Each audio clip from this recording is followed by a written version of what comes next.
네, 저는 어제 광고해드렸던 것처럼 조금드림 사역 때문에 지금 경상도 사천에 내려와 있습니다. 네, 통영 바로 앞인데요. 네, 오늘은 그래서 사천과 통영에 있는 세 교회를 방문하게 됩니다.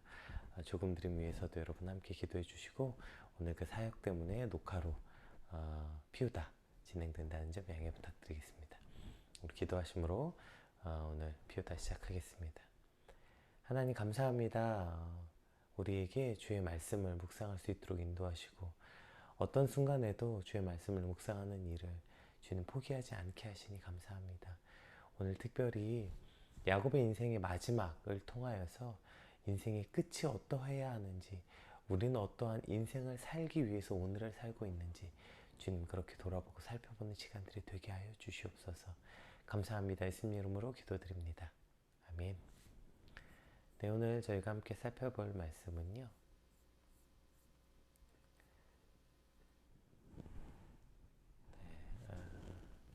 창세기 47장 23절에서 31절 말씀입니다. 요셉이 백성에게 이르되 오늘 내가 바로를 위하여 너희 몸과 너희 토지를 샀노라. 여기 종자가 있으니 너희는 그 땅에 뿌리라.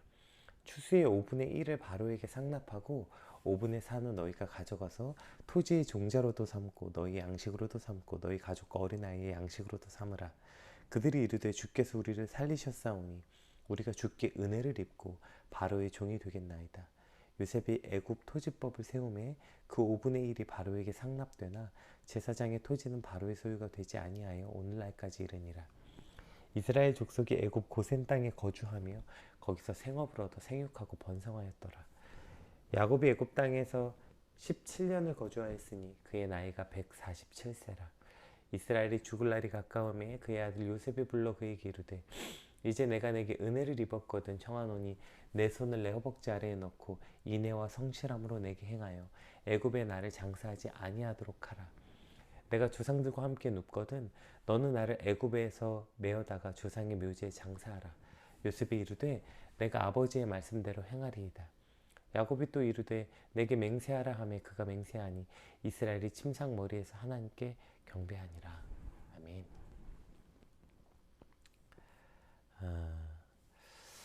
오늘 본문 이제 23절에서 26절은 그 우리가 어제 살펴보았던 먹을 것이 없었던 그 백성들이 이제 몸과 토지를 이제 요셉과 애굽에 팔게 되죠. 그랬던 그들에게 다시 땅을 배분하여 5분의 1만 나라에서 거두어가고 5분의 4는 그 백성들에게 양식으로 주게 되는, 결국 백성도 살고 나라도 부강하는 결과가 가져왔다라는 것을 기록하고 있죠. 그들은 단지 목숨만이라도 부지하려고 요셉을 찾아왔지만 요셉의 정책은 백성들 스스로도 스스로 종을 자처할 만큼 은혜로운 것이었으며 국가 역시 그 백성들의 충성과 안정적인 납세를 통하여 기근과 가난 속에서도 그 나라가 부강하고 안정을 찾게 되는 모습을 기록하고 있습니다. 사실 우리는 한쪽 전부를 희생해서 그 반대쪽 다른 한쪽의 이득을 가져오는 것에 익숙해요. 누군가의 것을 빼앗아서 다른 누군가는 이득을 얻게 되는, 즉 누군가 마이너스적인 삶을 통해서 누군가가 플러스 되는 그러한 삶을 사실 살게 되고, 이거 약육강식이라고도 하고요. 이것을 당연한 삶의 법칙처럼 받아들입니다. 그러나 오늘 요셉은 자신의 권리를 조금 덜 얻고 덜 주장함으로 누군가의 것을 강제로 빼앗지 않고 함께 공생하는 길을 얻는 그러한 삶의 모습이 요셉의 정책이었고, 그것이 요셉이 삶을 살아왔던 방식이었다는 것을 오늘 본문은 다시 한번 기록하고 있는 것이죠.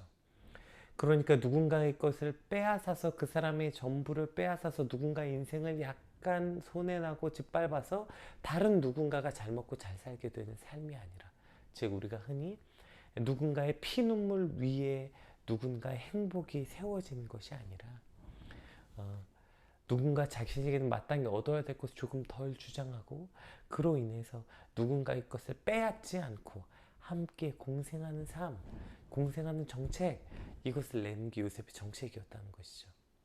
정말 꿈과 같은 이상적인 모습이라서 어떻게 하면 우리 삶에 이러한 일을 이룰 수 있는지, 어디서부터 시작해야 되는지 막막하지만 최소한 이것이 하나님의 백성의 삶의 모습이고, 최소한 우리가 이와 같은 삶을 꿈꿔야 된다는 것을 알 수 있다면, 그렇다면 우리 삶에서 오늘 우리가 해야 될 그 작은 일부터 하나씩 해볼 수 있지 않을까요?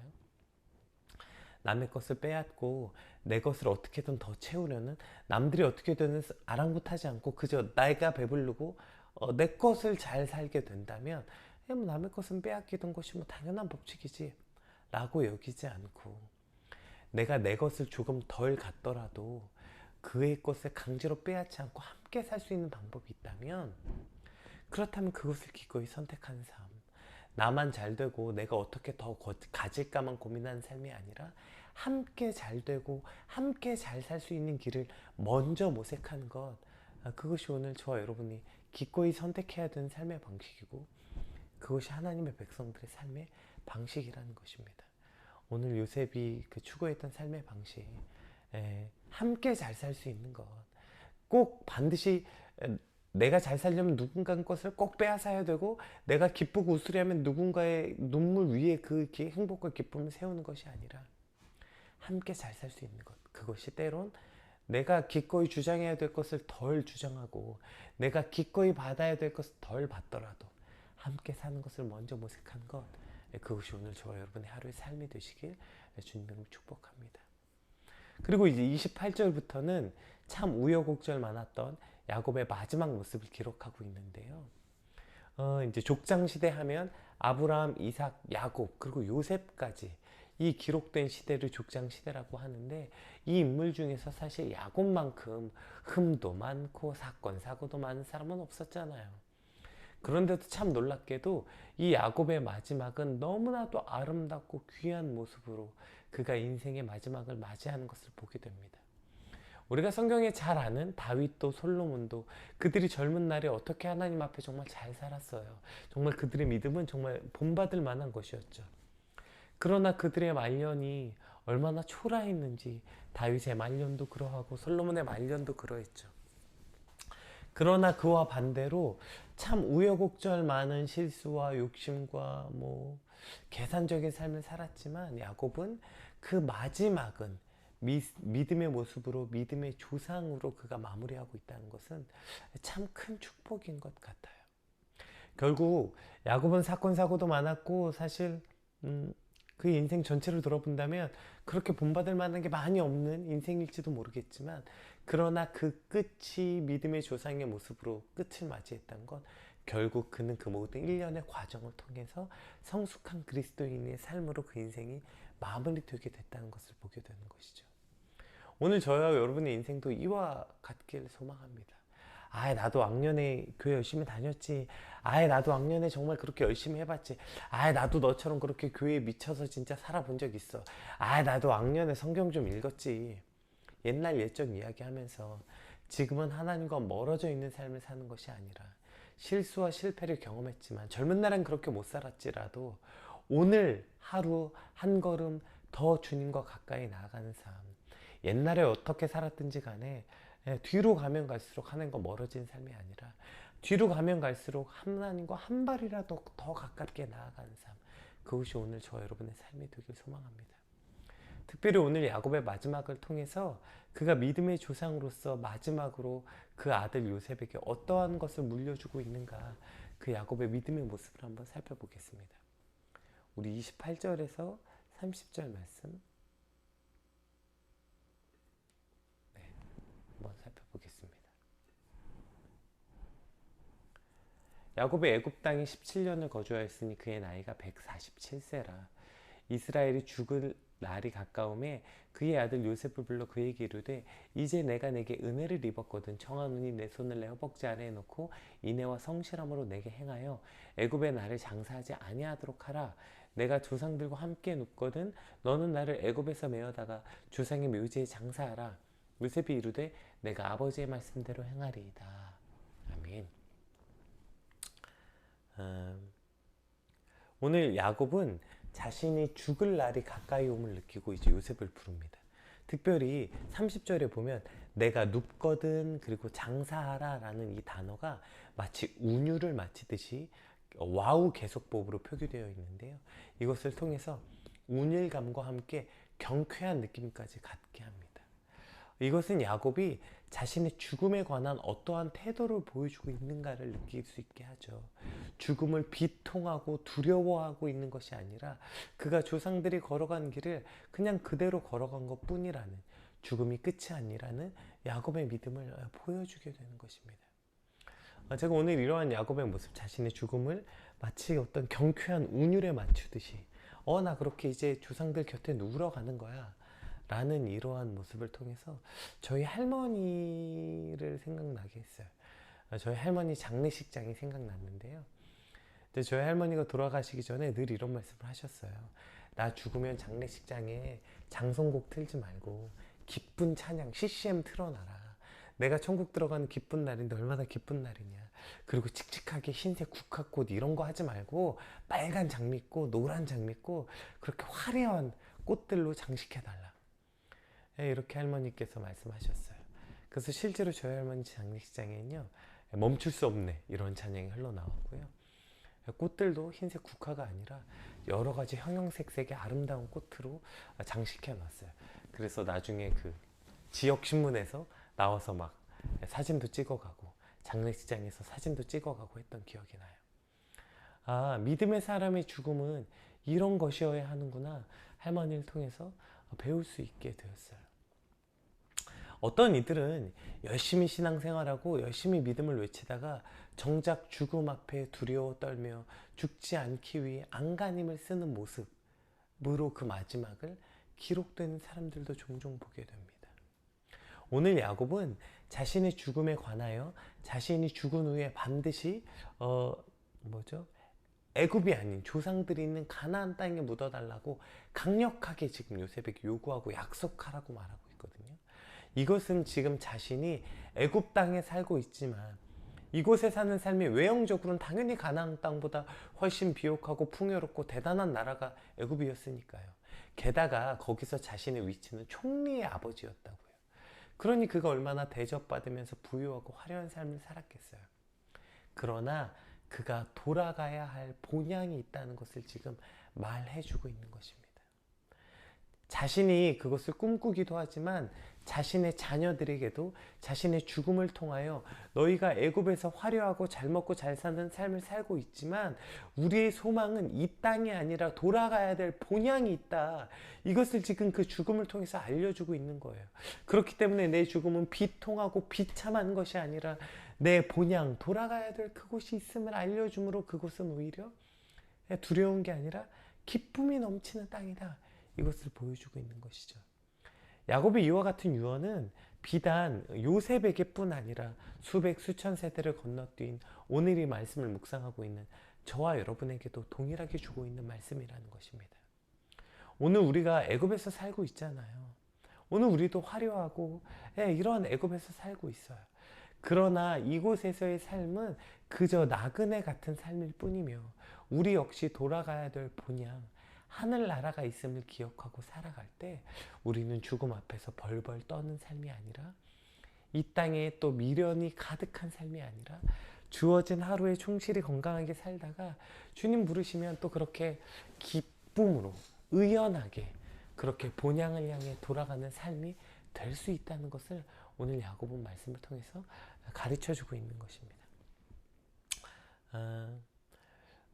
그러나 우리가 또 한 가지 착각하지 말아야 되는 것은 이것이 그냥 어느 날 그냥 갑자기 주어지는 어떤 야곱의 삶은 아니었다는 것이죠. 이 카메라가 자동으로 움직이는 거다 보니까 조금 가운데가 잘 안 맞게 되네요. 왜냐하면 그냥 어느 날 야곱이 그냥 막 살다가 어느 날 갑자기 의연해졌다는 것은 당연히 아닙니다. 그러면 어떻게 야곱이 이렇게 의연한 삶을 살냐면 이 땅은 그냥 너무 힘드니까 그냥 언제 죽나 내일 죽나 모레 죽나 살다가 지금 죽음을 맞이하는 그의 삶이 아니고요. 어떻게 하면 그가 이렇게 의연하게 오케이 난 이제 이 삶을 마무리하고 난 이제 고향 본향으로 돌아가니 나를 그 본향으로 돌려보내달라, 이렇게 죽음 앞에 의연하고 두려움이 아닌 모습을 살 수 있냐면 그것이 이 땅에서 미련이 가득한 삶이 아니라 하루하루 충실하고 건강하게 그가 살아낸 삶이었다는 거예요. 그러니까 오늘을, 그렇게 주어진 오늘을 그렇게 살아낼 때만 우리가 기쁨으로 본향으로 돌아갈 수 있다는 것이죠. 그러니까 이것은 오늘 하나님의 말씀 앞에 최선을 다해서 오늘 하루를 최선을 다해서 성실하고 충실하게 살아간 이들에게 주어진 결과라는 것입니다. 이 땅에서 그냥 어영부영 살다가 갑자기 죽을 때 오케이, 나는 의연하게 이 땅에 미련 없이 살 수 있을까요?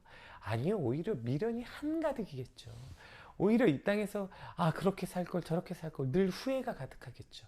그러나 오늘 우리 삶이 마치 내일이 마지막인 것처럼 오늘 하나님 앞에 그렇게 최선을 다하는 삶을 살아갈 때, 오늘 주어진 삶에 그렇게 성실하고 겸손하게 주어진 삶이 하나님 앞에, 물론 모자라겠죠. 어떻게 오늘 하루 삶을 돌아볼 때 완벽하다고 말할 수 있겠어요.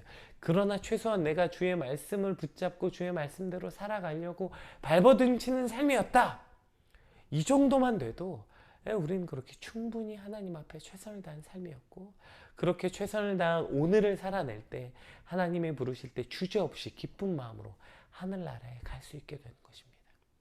그렇게 기쁨으로 하늘나라 마지막을 준비하려면 최선을 다하는 오늘이 주어져야 그러한 날이 될 수 있게 되는 것이죠.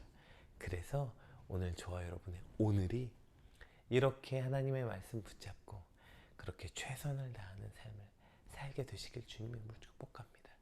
그러한 오늘이 모이고 그러한 내일이 모일 때 우리의 마지막은 오늘 야곱과 같이 의연하고 기쁘게 내 마지막을 준비하면서도 비통하고 두렵고 이러한 모습이 아니라 이제 내가 조상들에게 돌아간다, 그러니까 우리에게 돌아갈 본향이 있다, 이것을 가르치는 그러한 삶을 살 수 있게 될 것입니다.